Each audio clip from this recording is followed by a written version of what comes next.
مفتی صاحب رہنمائی فرمائیں. ایک سوال ہے, اس کا جواب دے دینا.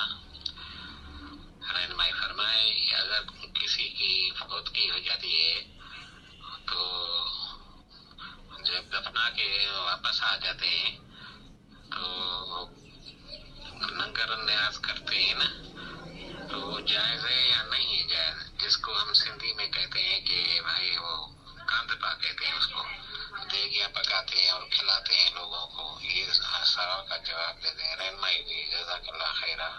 خدا حافظ. جی وعلیکم السلام ورحمۃ اللہ وبرکاتہ. حیدرآباد سندھ سے میرے بھائی کا سوال ہے کہ جب فوتگی ہوتی ہے تو اس کے بعد لنگر پکایا جاتا ہے, تو وہ لنگر جو ہے وہ ہم کھا سکتے ہیں یا نہیں؟ جی محترم, اس کی ایک ویڈیو میرے چینل کے اوپر بڑی تفصیل کے ساتھ میں نے بیان کی ہوئی ہے, وہ ضرور سنیے گا. اب چونکہ آپ کا سوال آ چکا ہے لہذا میں جواب عرض کر دیتا ہوں.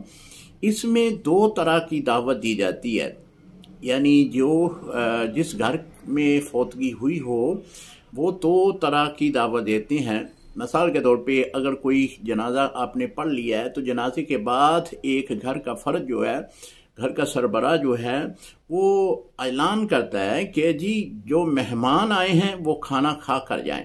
تو اس سے مطلب یہ ہوتا ہے کہ جو دور دراز سے سفر کر کے جنازہ پڑھنے کے لیے آئے ہیں وہ کھانا کھا کے جائیں. جو ان کے رشتہ دار عزیز جو بھی دور دراز سے پہنچے ہیں وہ کھانا کھا کے جائیں, کیونکہ مہمان کا لفظ استعمال کرتے ہیں.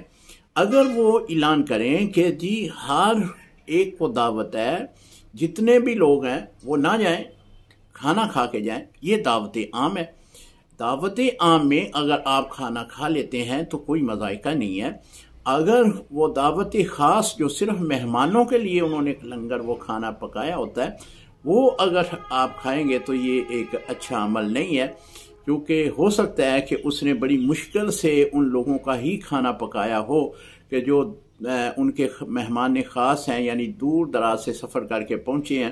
تو جو اب اس کھانے میں محلے دار یا جو بھی قریبی لوگ رہنے والے ہیں وہ بھی اس کھانے میں شامل ہو جائیں گے, تو مہمان جو دور دراز سے آئے ہیں وہ اپنا بھوکے رہ جائیں گے, ان کو کھانا نہیں ملے گا. لہذا اس طرح فوتگی جہاں پہ ہوئی ہو ویسے ہی وہاں پہ پریشانی کا عالم ہوتا ہے, وہاں سے کھانا کھانا یہ اس سے پرہیز کیا جائے. السلام علیکم ورحمۃ اللہ وبرکاتہ.